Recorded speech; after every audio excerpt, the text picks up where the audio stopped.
So, after Diablos basically went ham on the dragon population, she disappeared.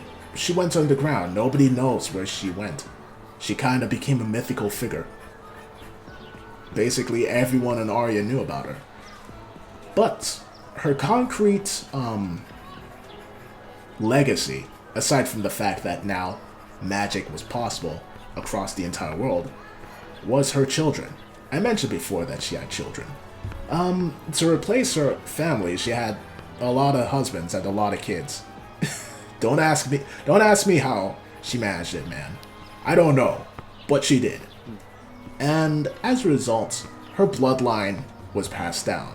Parts of her bloodline had it that these people were stronger in magic compared to other people. The way how you would recognize them is that one thing that was passed down with her was her pale eyes and her very white hair.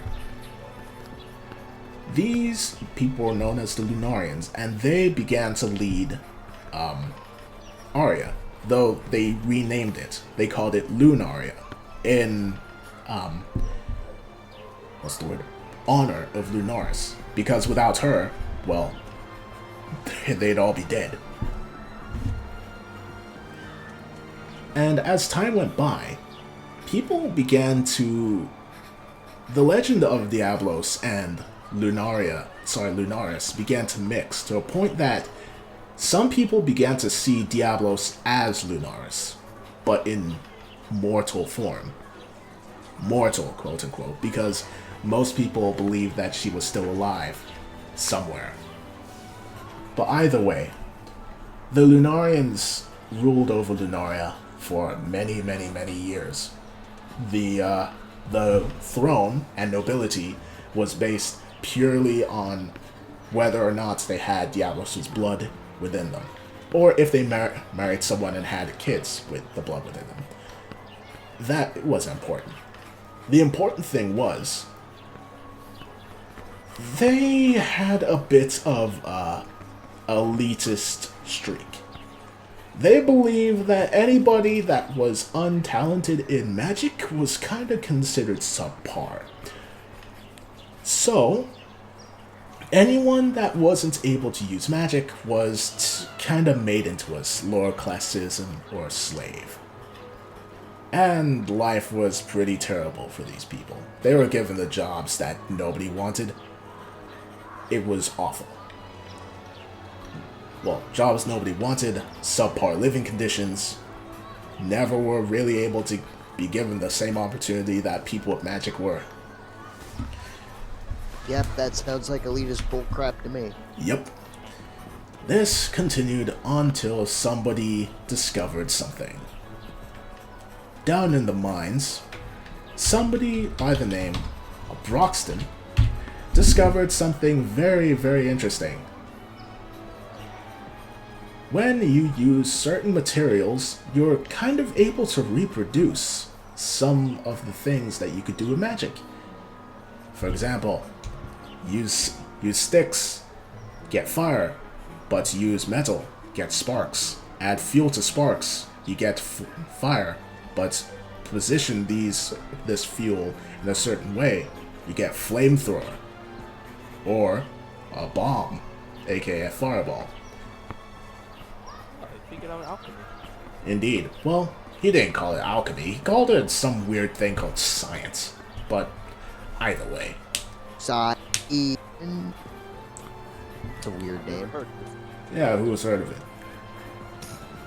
Either way, he dedicated this to Solaris because the first thing he discovered was fire, and Solaris is the sun. So he thought, hey, maybe Solaris is teaching me something here, like Lunaris taught Diablos.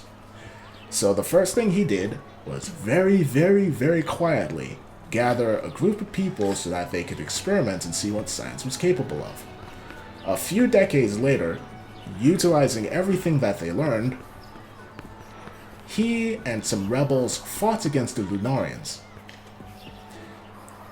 So, In Fractured Shards, Aria is split up into 4 different kingdoms.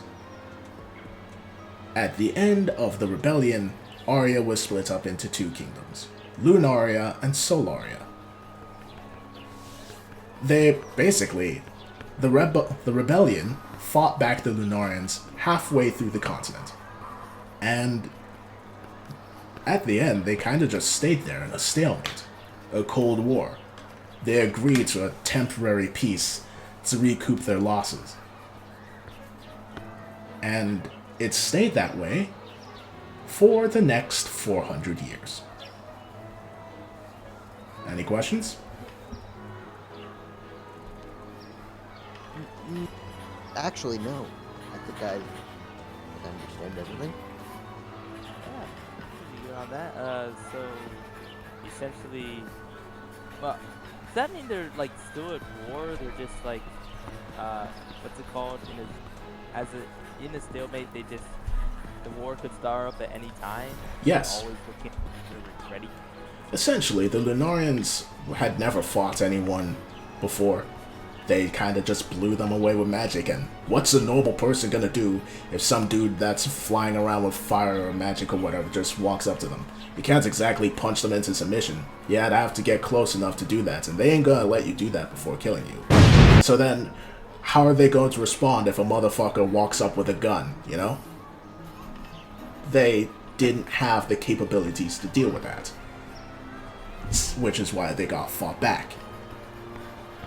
However, Like an actual gun, or yes, a literal gun. They created guns. But, in the process of doing that, well, I should say after a while, the Lunarians did learn how to deal with it, which is why they only fought halfway instead of all the way and wiping out the Lunarians and everything. But they were in a Cold War because they knew that if they started war again, they didn't know who would win.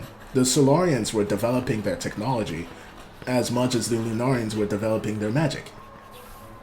Kind of think about what happened with the nuclear Cold War between America and Soviet Russia. They were building up their nuclear weapons. It was an arms race. It was the exact same thing with Lunaria and Solaria. If they started a war, nobody knew who would win. They kept equal, which is why they just said, you know what, if you don't attack me, I won't attack you. Let's just not try and mutually destroy each other. Sounds like exactly what would happen if they did ever lock up again. Indeed. Which is why they decided to form a permanent peace treaty. So, this is on to part 5, which is simply called Aria's Choice, the actual beginning of the first campaign. If you enjoyed the video, feel free to like, subscribe, and maybe watch some more. Be seeing ya.